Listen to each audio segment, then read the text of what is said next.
In a one-sided affair from start to finish, the Seattle Seahawks dominate yet again, this time even bigger. Win margin over the 49ers, 41-6. The season is officially over for the San Francisco 49ers. Seattle moves ahead to the NFC Championship game. This is 49ers postgame now. Live brought to you by Toyota, Matt Miyoko, Rob Brooks, Carlos Ramirez. Talk about a game, Matt, that was set, the tone was set from the beginning with that kickoff return from Rashid Shaheed. From there on out, everything went the Seahawks' way tonight. Yeah, 13 seconds. That's basically how long it took this game to be decided. 13 seconds it took for Rashid Shaheed to return that kickoff all the way. Big picture, 49ers had a really good season this year, quite clearly. They ended the bid of the Philadelphia Eagles to repeat as Super Bowl champs. But tonight, it doesn't feel that way. Tonight, at least, we can talk about the good season, I think, maybe later.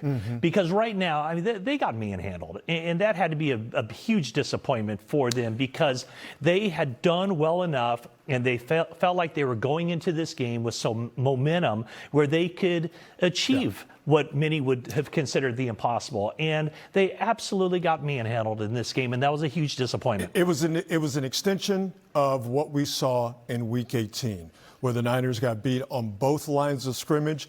The Seahawks just completely and totally took away anything as far as the downfield passing game for the Niners. The Niners wide receivers were completely and totally removed from the game. The Niners once again could not stop Seattle on the ground. They couldn't make Sam Darnold beat them. And then even when they did get Sam Darnold and that Seahawks offense into obvious passing downs, either Darrell Luter was getting picked on or Luter got picked on with the Bobo 3rd and 10 penalties. That also played a role in the game. So and to start from the beginning, it sure seemed like it was just a little bit too bright for the Niners. It was just a little bit too intense for the Niners. And tonight, the Seahawks proved that over the course of this season and really over the course of the 3 games, they were the superior opponent. Tonight, the score definitely reflects it. Let's go out to Lumen Field live in Seattle with Jennifer Lee Chandler, 49ers reporter. Jen, welcome to the show. Take us back to the beginning of the game.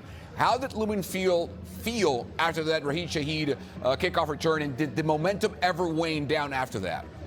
I lost him. Yeah, Carlos, I can't hear you. It is super loud here. I think we lost connection, but just from the beginning, this was too much for this 49ers really, really injured roster to get over.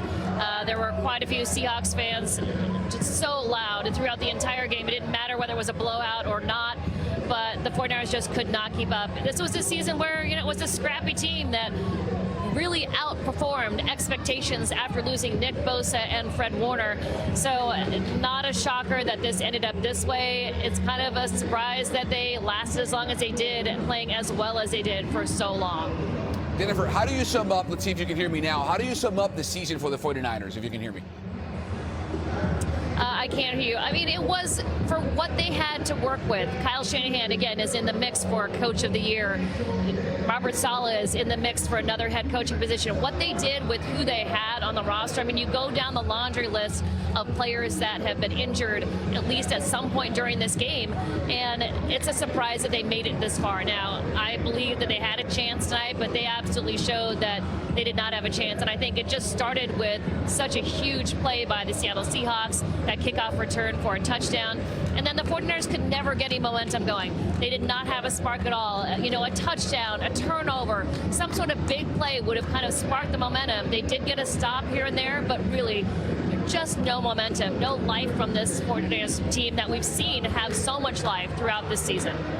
Jen, thank you so much. Great job as always up in Seattle. Jennifer Lee Chen live from Lumen Field. Great season as well for Jennifer being there every single game. The overreactions are brought to you by Toyota. Rod, you first. The season is over, however. Let me ask you, is this still, after what we saw today in Week 18, Kyle Shanahan's best season as a head coach? Absolutely. It's with all the injuries and all of the injuries and the way that this offense was able to perform, it's clearly the best coaching job he's done. Matt? For sure. Yeah, I think it is. I mean, it's kind of, recency bias. You always think of the last game you saw. So, it will take a little bit of time, I think, for the fan base and for the team to get over this.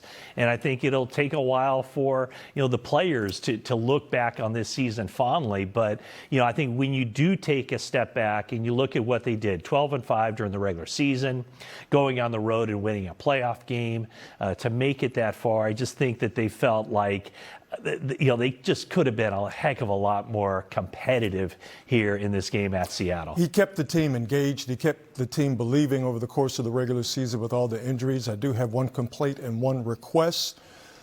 The short yardage situations for them got to improve. Yeah. They have to improve. I understand that the third down play maybe impacted or influenced what they called on 4th and 1, that aborted somewhat trick play. But to me, all season long, the Niners' short yardage situations left a lot to be desired. And I think it got too cute at times. And if this team is going to make what we think is the logical next step, those are important yards. And some would say those are hidden yards, and they just have to be better. Tonight, we're not. Let's go. Look like it. So, slide tackle. Tried to. Anyway. And you could feel, even just watching it, how that Lumen Field crowd, the decibels just continue to rise. So the 49ers needed a lot of things to break really favorably for them Saturday night in order to pull off the upset. And it would have been an upset. Yeah. They were a huge underdog heading into this game. So they couldn't do the same thing they did against Chicago in Week 17. Remember, they spotted the Bears 7 points, and they were able to put it together. Hey, they weren't facing the Bears defense. They were facing Seattle's defense. And that hole that they dug for themselves was something they just couldn't come back from. One of the biggest shockers of the season was the Niners special teams and how it had climbed up to, in all of the normal metrics, it had climbed up to the second best special teams unit in the league. Behind the Jets, if you can believe it. Exactly, from last year to where they were this year. Seattle, best, without a doubt, special teams unit over the course of the season. And over the last few weeks, the Niners special teams in terms of kick and punt coverage and kick and punt returns had actually regressed, and we saw the eventuality of that tonight. But it's hard to come back from that if you give up a 30-yard run, if you have that trick play that doesn't work on 4th and 1, a pass interference that kept Seattle's drive going. You had that hold by Jordan Elliott that killed a third down stop, and that led to eventually a Seattle touchdown. So it's hard to come back from spotting them 7 points if it's mistake after mistake after mistake. Let's compare quarterbacks here on the show. Brock Purdy v. Sam Darnold, the former 49er, today taking the best of the game. This is the QB comp. Now, if you see there, this was I told you guys on the green room, if Sam Darnold throws more than 20 passes, I would be shocked. Not just because of the oblique injury, but because of how they want to play this game. Sure enough, he only needed 17 throws. I only look at two stats. Yards per attempt for Brock Purdy to be 5.2 and Sam Darnold to be 7.3. That's a big part of why this game. We're really avoidable in this game. But, for me, for the Niners to work, it has to be complementary football. If they give it away, they're going to have to find a way to take it back.